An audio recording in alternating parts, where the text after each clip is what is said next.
வெண்பருத்தி நூலெடுத்து வாய் வெடிச்ச பூவெடுத்து நான் அணிஞ்சிட தொடுத்து வச்ச நடினமான மாலை இது.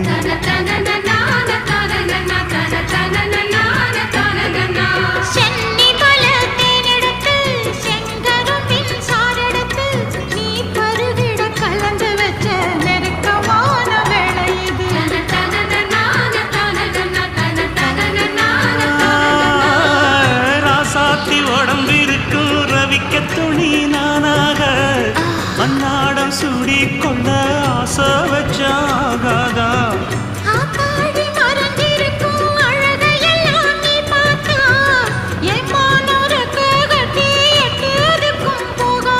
அடிச்சி சக்கரையே எட்டி நீயும் நிற்கிறியே நான் ஏங்கி ஏங்கி பார்க்கிற போறாங்க.